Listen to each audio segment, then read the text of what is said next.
Hello, everyone. Let's explore the new EBAR Forms version. Kay murag talk of the town kay siya these days, no? Recently, na ay issue CBAR nga announcement regarding the availability of a new version of EBIR forms.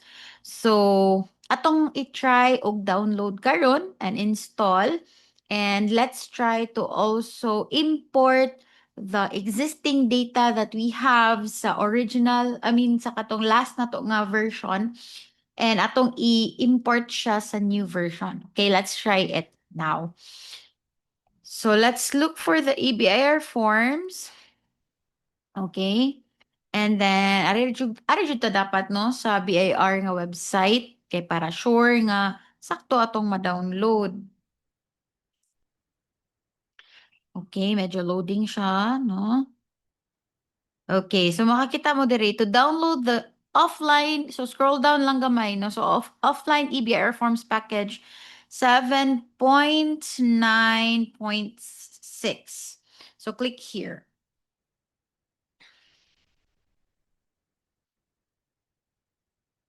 Okay. So while it's downloading, ako sang i-change ang akong gi-share din hino because currently I'm sharing this screen only, this window. So I'm gonna try to share my entire screen. Okay, sharing the entire screen now. So while waiting for it to download, I have here an existing EBIR forms. It's usually uh installed in your Drive C. No, kan natanawa diri sa this PC or my PC, nanamo diri kanang Drive C. Then makita ninyo din ha ang EBIR forms. So currently mao ni siya ang BIR forms application nga naka-install sa akong laptop. So if we open this one ato makita ano kung unsa ni siya nga version. So mao pa ni ang last nga version nga na-install sa ako ang laptop 7.9.5 niya. If you can still recall sa atong nakitaan ganina sa BIR nga website nahimo na siyang 7.9.6. Okay? So mo na to siya ang updated version. Let's go back dito sa ato ang gi-download. Okay. I think it's ready. Okay. So it's here. This is the installer. So, one way to open it, if dili kayo mo tech savvy ba, so diri dinhi man inyong downloads, no? So, just click this one and then ma-open to ganiha ang ako ang kani. But, if ganahan jud mo nga diri sa File Explorer, ari mo sa downloads, yan na din ha, no? Then, EBIR forms package 7.9.6. Okay, this is it. Atong i-install. So just double click on that exe. This one is the installer. Hala. Mike, Windows protected your PC. Okay. So run anyway. Then, do you want to allow this app from an unknown publisher to make changes to your device? Yes. Okay. So makita mo ning kani siyang work na i-disk o kana set up.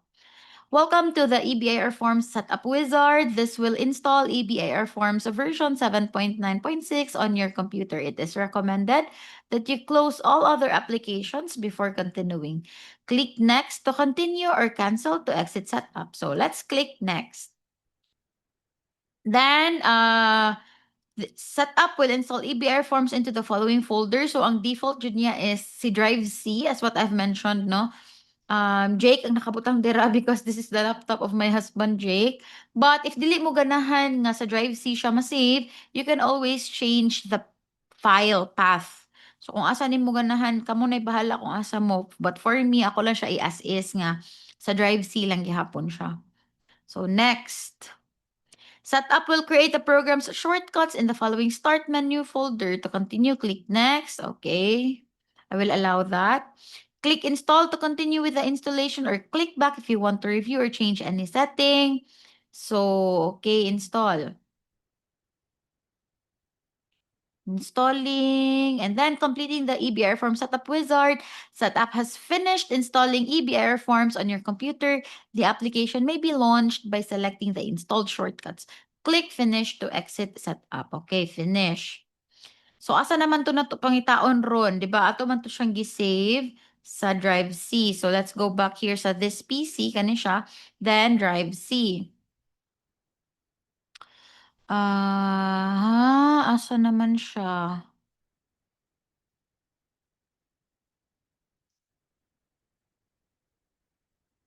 Hala, asa naman 'to? It's on drive C.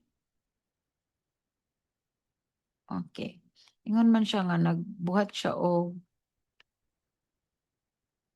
um, shortcut tara day nagkuan siya og shortcut. Okay. So kani siya EBAR. Ah, kay C di ay dayon sorry. So C mo na nini ang tibuok nga file path di ay nga na-savean users niya /jake/desktop so mo to na siya sa desktop di ay. Dili siya sa C ra gyud but dito siya sa desktop. All right. So EBIR, E-BIR. So mo ni siya ang bag-o. So let's try to open this one first. Para i-check no nga ang ato ang version na ginagamit is 0.6. So here you can see version 7.9.6.0. So sakto na ni siya. But before we do anything here, so let's close this one first. 'Di ba naaman tay katong karaan na to nga EBIR form. So going back to here so sa drive C, I have this karaan nga EBIR forms. So in here, nanakoy na file nga isa. Okay, because baguhay pa man gud ko nagamit ani nga laptop. Most of my filings were done sa PC jud. So the bulk of the data naa dito sa PC. But for this laptop, gamay ra siya nga data ang naa. Anyways, so before proceeding, kita mo aning log file, profile, save file, success, and temp. Kana siya nga mga folders atong i-highlight, no? Highlight nato siya. And then ato siyang i-copy. Pwede right-click, copy. Pwede sad kani, copy man na siya nga icon, copy. So, i-copy nimo siya didto sa Pika. So, di ba, mao man ni ang bag-o, kaning EBIR. Ato siyang i-copy dinhi. So paste rather, ato siya i-paste dinhi. So the destination has 3 files with the same names. So yes, we will replace the files in the destination. Okay, so na-replace na si log file and all. So, arita ni profile. Okay, arita ni profile. Because ang bago magod nga feature sa bago nga version sa ABIR forms kay ang sa TIN, ang sa last, di ba naman tayo first 9 digits, no? And then the last digits are the branch code. Sa previous nga version, tulura siya ka digits. So, for example, if 000, tulura ka 0. Pero sa bag-o nga version, 5 na ka digits ang sa branch code. So, instead of 000, mahimo na siyang 00000. And that is if for the head office. Pero kung branch siya, if this is your first branch, so 00001. Okay? So if you can see here, nisod ko sa profile nga kuan ha folder. So nisod ko din ha. If you can see here, maura ni siya ang data profile nga, maura ni siya nga kanang client ang ako ang na-save sa ako ang karaan nga ABR forms. So if you notice here, ang last digits no for the branch code, tulo ra gyud siya 000. So atong punan. Okay, punan na to og duha ka 0. Okay? So na siya. Nagets ninyo? Okay? And then sa save file, ako po tanawon din here ha, because in the save file, ang ihang TIN here, mamani ang ako ang na save, gi-save ni nako siya sa karaan nako nga ABR forms. So let's also try to edit this one to include 5 na nga branch codes. So, ada na po nako siya duha ka 0. Okay? Let's see if that will work. Okay, I haven't tried this one myself pod, no? So, it's more of like trial and error pod ko karon. Okay, log file. Okay, none. All right. So, akong gi-edit to silang duha, no, for that, specifically for the TIN. Now, moment of truth. Atong i-run ang application. So, again, to check, this is the latest version na, no? So, I will try to input the TIN of that certain client of mine and check if muload ba dayon dinhi ang iyahang information as previously saved. Although wala ko ka-memorize sa iyahang TIN, I'll just check here. 670 607 279. 1, 2, 3, 4, 5. Okay, so naagid siya, no? So, ni-load gyud siya successfully. Kay nga no, if wala nimo siya giingon ato, you will have to encode again everything here. So, ini-type nimo sa TIN, if walay ni-load nga previous information here, i-type na pod nimo iyang line of business, i-type na pod nimo iyang name, registered address, number, kanitanan. Okay? Etc. And then, di ba na ako yung na-save dito nga 2550Q?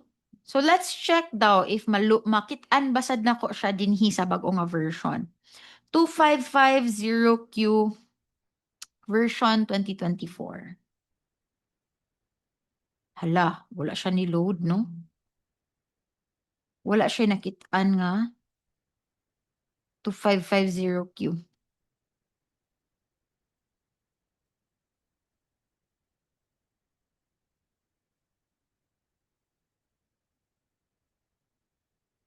Wala siya nagpakita.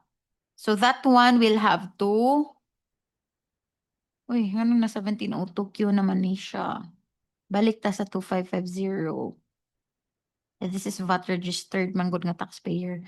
So supposedly ang akong na-save nga file before, mo show up unta siya diri nga area kani-gani sa ubos dinha dapit. Supposedly mo show up unta siya.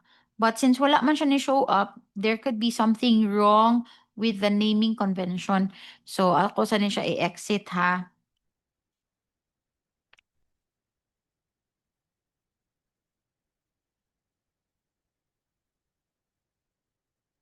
Mm,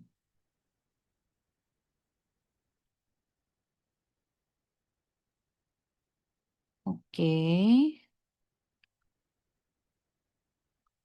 Akong ibalik diri si save file and I will remove the two zeros ha that I added. Kay mo man to ang ako ang gibuhat last time. So I'll just remove it, i-undo to na ako. Okay, and let's try to go back here. Kalimutan pod ko sa iyahang 670 607 279 1. Okay, here. Okay, okay. 2550Q. Oh, there. Naara man lagi di ay nga. So, I'm also curious, no, because here, 'di ba, this is in the profile nga kuan, in the profile folder, 'di ba, I added two zeros to correspond with the new format here nga lima dapat ang iyahang um TIN. So, I'm not really sure why when I opened this client, nag-create na po siya another profile with only 3 digits. Anyway, so let's try to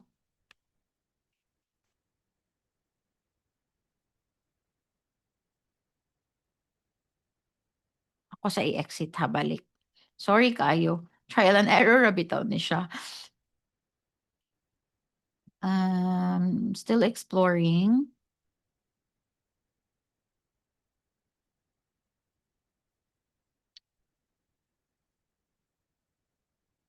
Ay, ayaw mo kasuko na ko ha kung gaya-iya ko. 670 607 279 1 2 3 4 5. So nibalik ra gyapon siya og tulo ka zeros. Okay. Okay. So let's try to fill up example.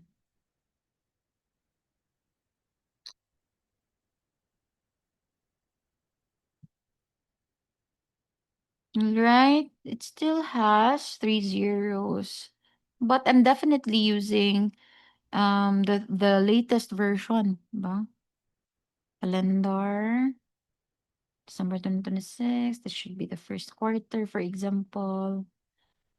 Okay. It still shows three zeros. Let me know, guys, on your end. Okay, in my understanding, di ba, lima naman unta to ka TIN.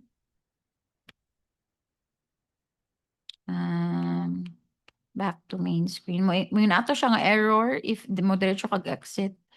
So, main screen sa then exit. Okay.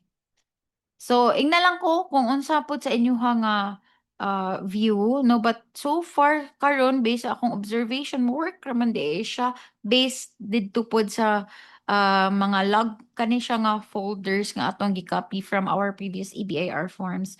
So, let me know if unsa inyong na-encounter also on your end, and if ever man gani na ay mga errors, let's try to resolve those errors together since this is also relatively new. Thank you so much for exploring the new EBIR forms with me. And ang pinaka-importante dahil nga bago nga feature po dira sa kani nga BIR forms no nga version is kanang 1701 MS. So, um, before, wala na siya, di mo siya makitaan ang 1701 MS. This is the annual ITR for those micro and small taxpayers. So, sa una nga version, if you opt to use 1701 MS, kinahanglan i-manually file, gini mo siya, like i-print ni mo siya, fill up ni mo siya manually, and file it manually because dili pa siya available sa previous nga version. But now, in the latest version, supposedly, appeal na siya, na siya dito sa drop down, ini-click nimo, makakita na mo dito og 1701 MS. In my next video, ako pong i-explain how to fill up BIR form 1701 MS. So, mara to guys. Salamat kaayo sa pagkuyog nako karon sa ako ang trial and error nga pag-explore sa new version. Thank you everyone. Bye-bye.